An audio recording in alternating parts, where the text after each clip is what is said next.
morning once again. Our next clinic is being presented here by U.S. Army retired saxophonist Steve Mohasem. He's going to be doing a clinic on the All-State Improv. Let's welcome him.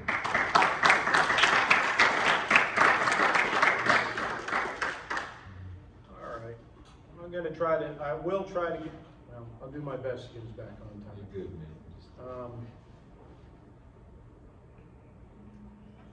Live by the reed, die by the reed. Brass players, you just don't know. All right, well, let's go ahead and get going on this. Now, I'm Steve Mohasem. I'm retired U.S. Army bands. I teach currently at Whittier Middle School here in San Antonio with San Antonio Independent School District. I'm lucky enough to have a jazz band at the middle school. So, without any further ado, let's go ahead and get started. Check my reed.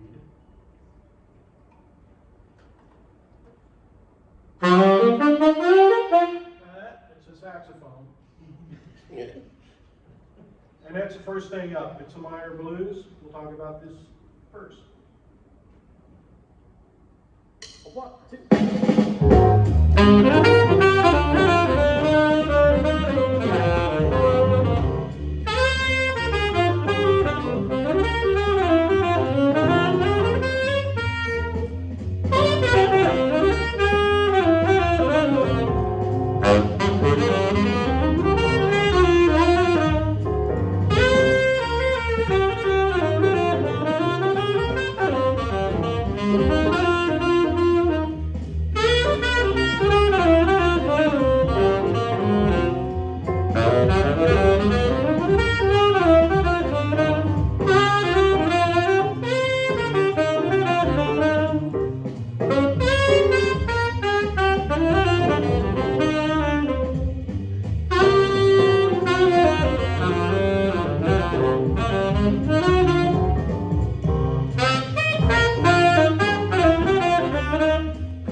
Thank you. Okay, so this is the C minor blues. If you're a saxophone player, everybody says, oh yeah, Mr. PC, John Coltrane. First thing up, you guys have internet. You don't got to save money for a week and then try to find a record store downtown that actually has a jazz section. Just go out and you can Google minor blues and you will find a bazillion hits on things. So let's go ahead and scroll down. And basically what I'm here to talk about, how many students and how many students are in here? How many people are planning on the audition? Fantastic. How many teachers? Students, I'm mainly going to talk to your teachers, okay?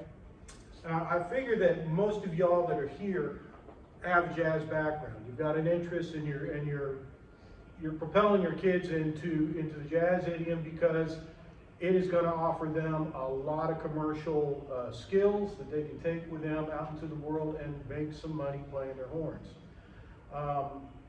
But when we start talking about improvisations, like I think we make too much of a mystery of things. If it sounds good, then it is good.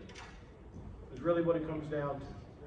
I will go over a couple of different ways that I practice things to learn changes.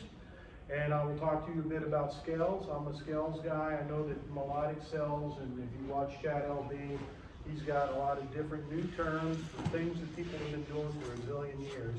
I'll be using the terms that I know. So, study the form. It is a 12-bar blues form, right? It's a minor blues, 4-bar intro.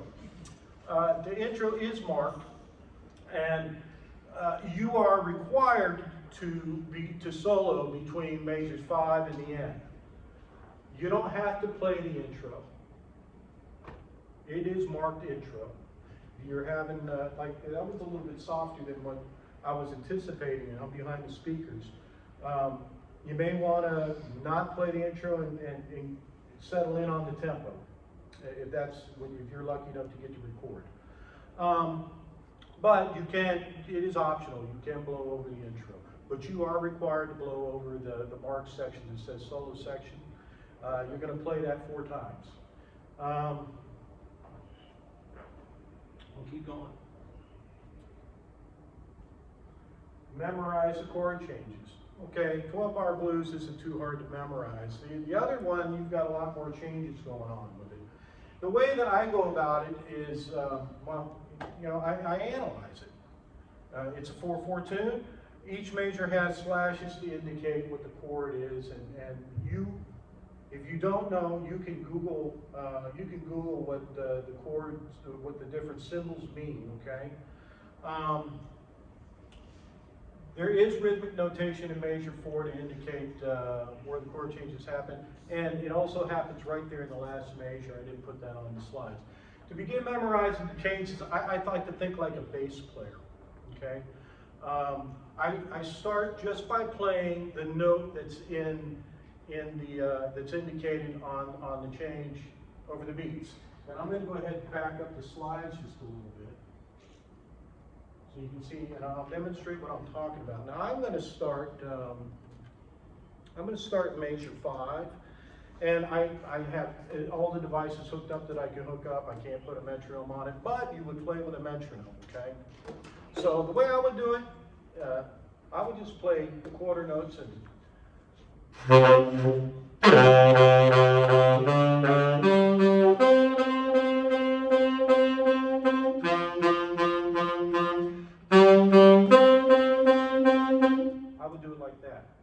and that would help. That's how I look. That's what I do to get things memorized. Okay. The next thing I would start doing.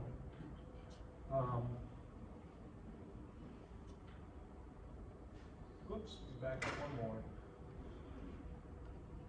The next thing I would start doing is I would start outlining the chords and start playing the thirds and the sevenths. The thirds and the sevenths are going to give us an indication of what the quality of the chord is. Is it major? Is it minor? Is it dominant? Is it diminished? Is it half diminished? So the first thing to do is, for this, I think I'll begin in measure 1, and I'll just play thirds and sevenths. A 1, a 2, a 1, 2, 3.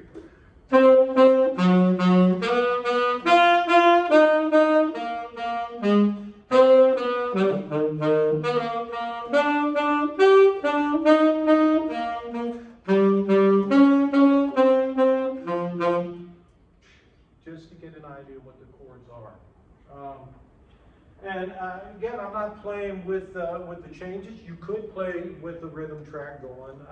Probably you're going to want to slow it down and go that route. And this is also going to allow you to do something where you can start thinking about voice leading, creating a nice melodic linear line. When I say linear, I'm saying if you're thinking about reading music across the page versus vertical up and down. You know, in the end, we want to make a good melody. Melodies are most important. Where am I at on time? Oh gosh. Help yourself hear the chords. I already talked about that to accomplish this, thirds and sevenths. And okay, and I'm sorry that if you don't have the music in front of you. I will upload this and these slides, and this will all get uploaded onto the TMEA site, and you guys can download it. Mark the minor 275 in measure 6. That's kind of one of the most interesting parts of the entire song. The rest of it is all pretty much minor and just 2 5s, but measure 6 here, right there, that spot is going to be kind of a hard thing for the students, because the half diminished 2/7 there is not something that they're going to run across all that often. I like to play super low green scale over it. However, you can just play a low green scale over that. That is major scale starting on the 7th scale degree. And this is all in concert key, so you'd be starting on the concert C sharp.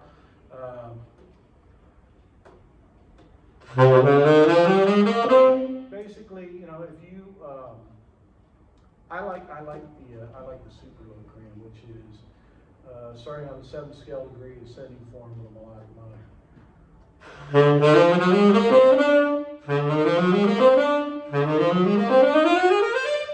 It's got all of the alterations in it that we're looking for in that have to be 7.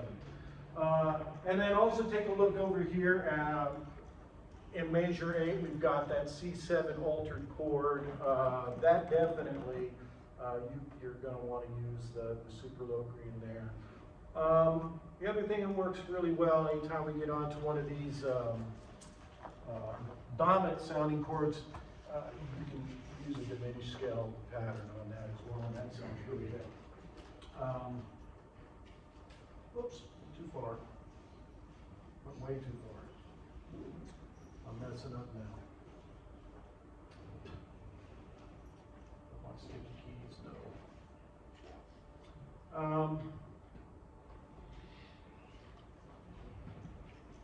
Well, where are we at in the process? We're way down here at the bottom.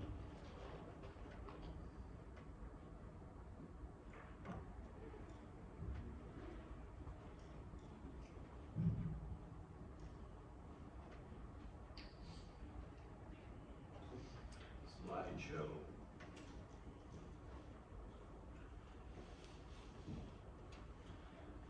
And then mark the 6, 7. I said major 6, 7. Mark the major 6, 7 to turn around in the last 4 bars. Majors 13, and then again in the second ending where we start getting the A flat 7 going to the G7.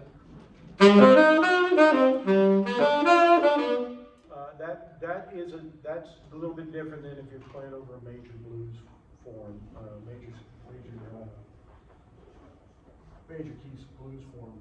Scales you can use. All right, blues scale, everybody's favorite, the people scale, right? If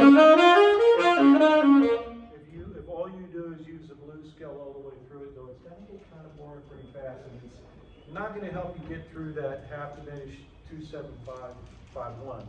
Bebop scale. Okay, this one's kind of hip, right? It's a major scale. Add the flat 7, and you've got the major 7 and the flat 7.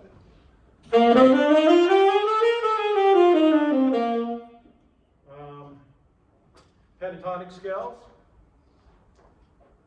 Right, you can do that, and you can do some pentatonic shifting on it to get inside, outside on it. Dominant scales, Lydian scale, Lydian, Mixolydian, altered scale, super locrian. You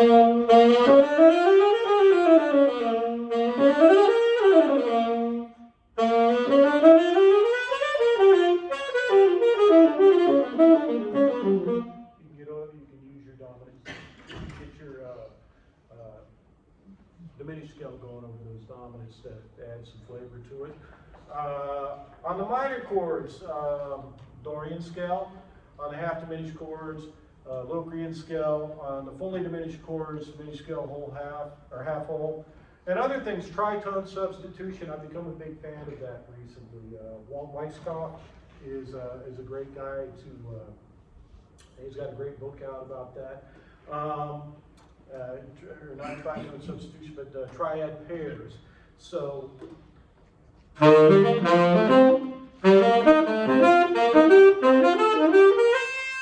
it's going to help you play a more vertical style of song when you really kind of build over that.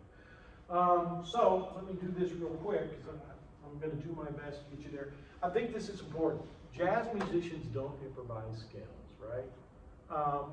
We improvise melodies. It's got to be interesting to the listener to capture their entry, to their hearts. So they're going to stay in the seats and listen. Give them something to hang on to. It's great because you've got tons of chops and everybody loves that.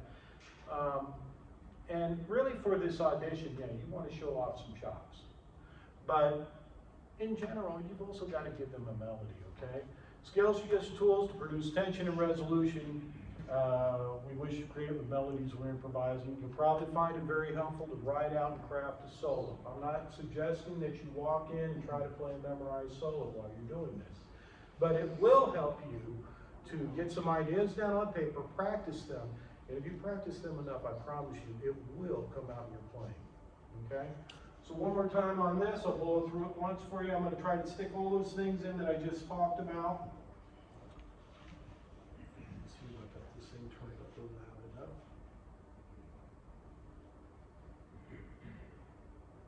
One, two, one, two.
So I tried to stick it all in there. It's so many notes. I could probably do that once a night, then I would get kicked off the bandstand. So, but I know that you guys are doing this for an audition. I would say, and this is why I really say, craft the solo, okay? Take the time to write down your best ideas. You know, I love the Brecker lick. I practiced it for years. Yeah, so I stuck it in there. I can't stick that in most courses, but I did stick it on that one. But it came because I wrote it down and I practiced it a lot, and now it's become part of my vocabulary. So I'm talking to students now. Write down some ideas. When you got it, something that you really like and you've got it written out, write it down and practice it. Practice it a lot. And look for opportunities to put it into music, and I promise it will become part of your playing. Let's keep going. I'm going to move on to birdology. Anybody know what this song is? How High the Moon, right? Okay.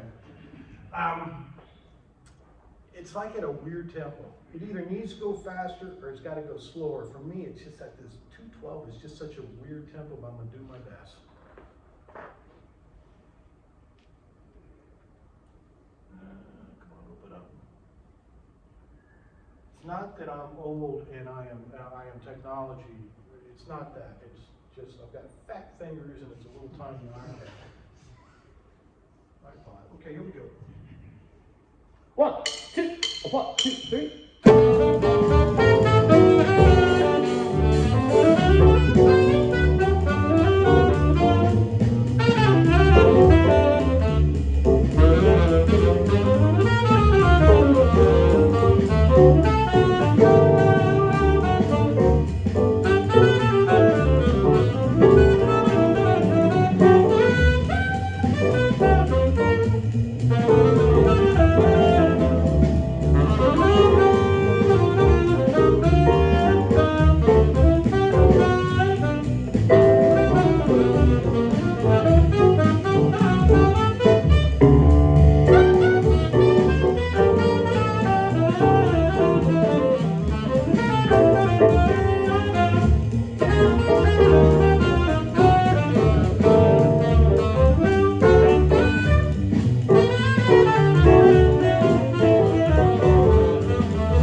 the drum of them, Vlagadabov.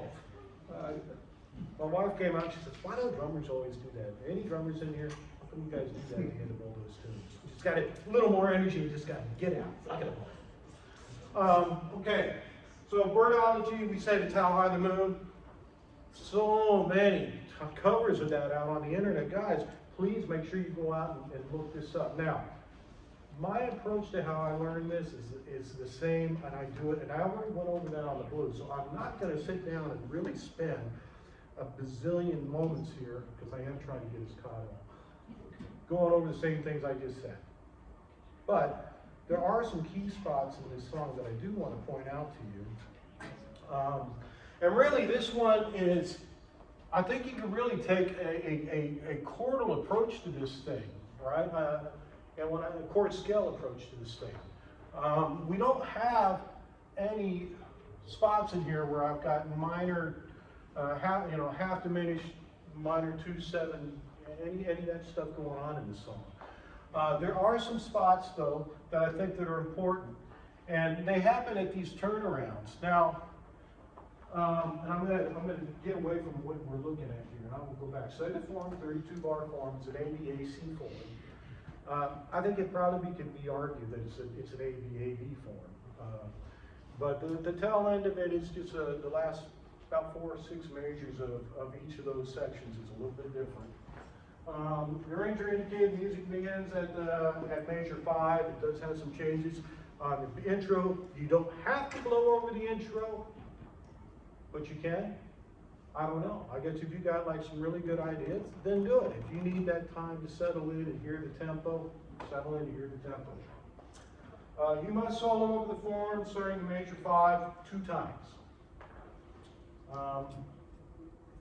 Memorize chord changes, same deal as what I said before, 4/4 time. I would work on roots, think like a bass player, then start go thirds and sevenths on it, and slow, really slow. Okay, it will help you get that sound in your ear, so that you're not just. I've got the changes in front of me more because it's a comfort thing. But I'm not looking at the changes. I've got the changes in my ear, and I've been through it enough that I know where these things are going. Use a metronome when you practice. Help you hear the quality of the chords. Yes, we're going to go thirds and sevenths on it.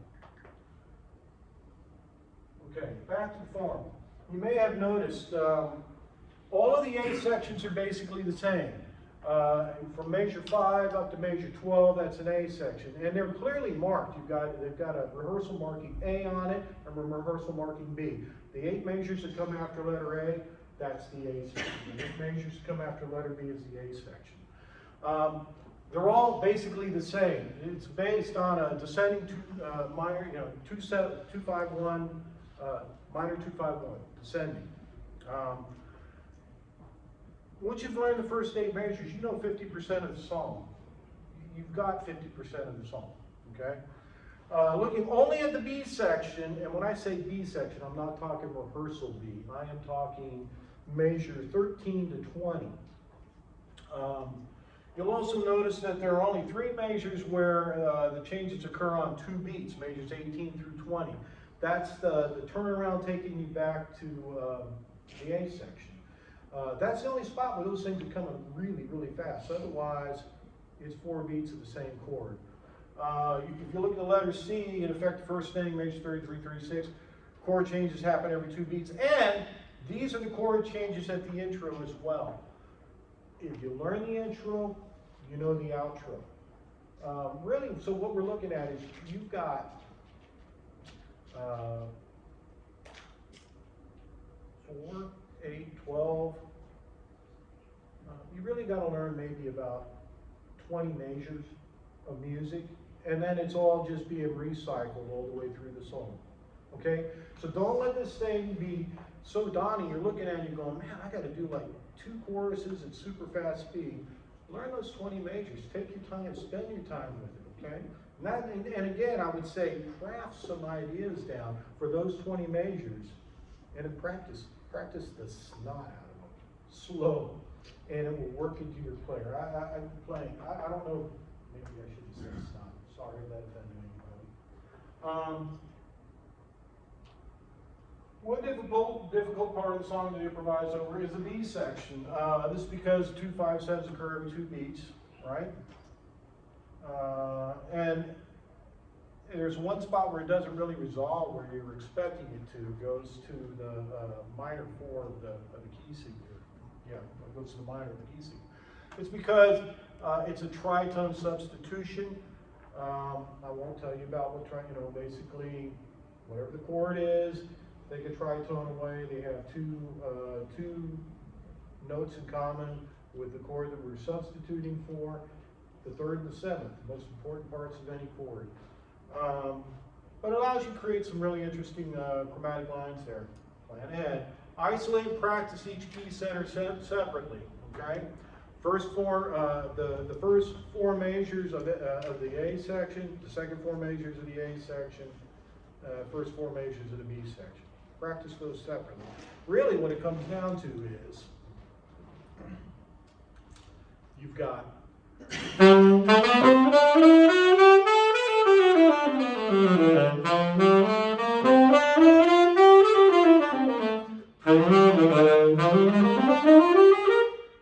really got about 3 different tonal centers that we're thinking about, okay?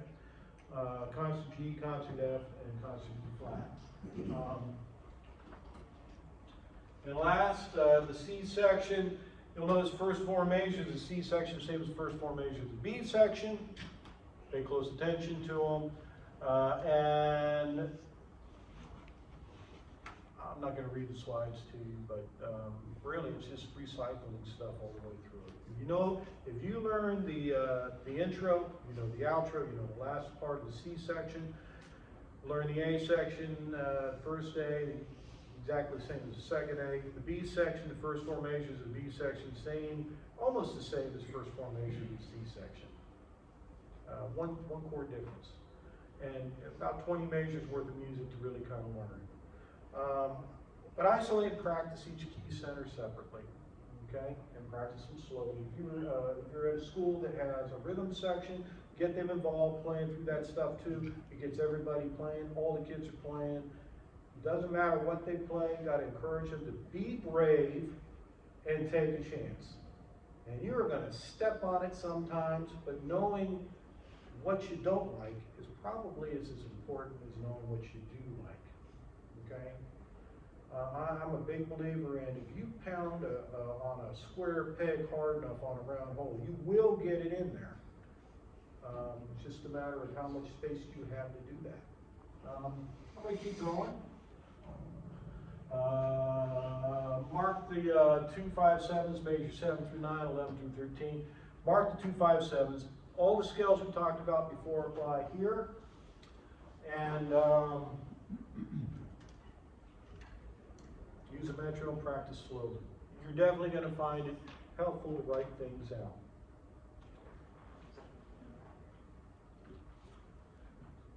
Google recordings of How High the Moon, you'll find inspiration and possibly even transcriptions of these solos. Don't play somebody else's ideas. One of the coolest things I ever heard Michael Brecker say is, everybody was transcribing his solos and writing them out. And he's like, yeah, I transcribe solos, but don't play transcriptions. Don't play me, play you. Okay? I mean, people come to the club to hear you. People are going to come to a jazz concert to hear you. You want to hear you. You don't want to hear. I can go right to the source and listen to Michael Brecker if I want to. I want to hear you. And I think you'll find that people are very, very forgiving when you are trying to be creative. And I mean, when I say be brave, be brave. It takes a lot of courage to step out in front of people and bare your soul to them. Because what you're telling them your story then, okay? Be brave, band directors, encourage them. I don't care what it sounds like. You got to think about what you tell those parents, right? Man, that sounds great. Do it again, mijo. Eventually it does get to be great, right? It does. It's just a matter of lots of repetition and lots of encouragement. And before you know it, you got that monster soloist in your band. And everybody tells you what a great job you did, but you know, it's like all I did was say, that sounds great, do it again. There's no secret to it. All right, I'll play it one more time, and then I'm sorry, I went over 10 minutes. I started 10 minutes late, so I didn't. I'm sorry. Who's next? I'm sorry.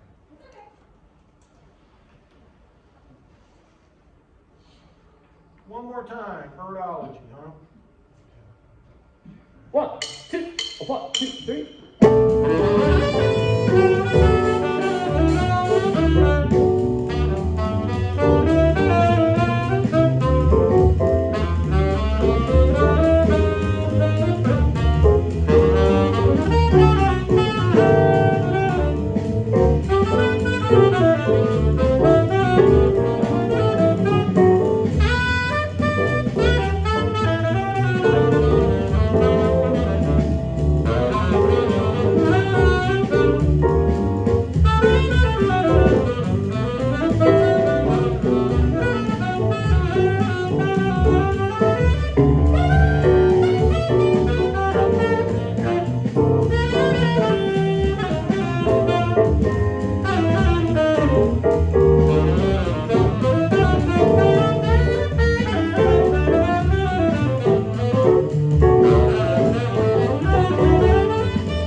I will have this uploaded and you'll be able to get the slides, and thanks for coming out. Y'all don't go anywhere. This is the best part of this entire thing that goes on in TMEA. You get to hear people play and just hang out in some air conditioning. Normally you'd be paying a cover, but it's all good, right? Thanks for coming out, folks. One more time.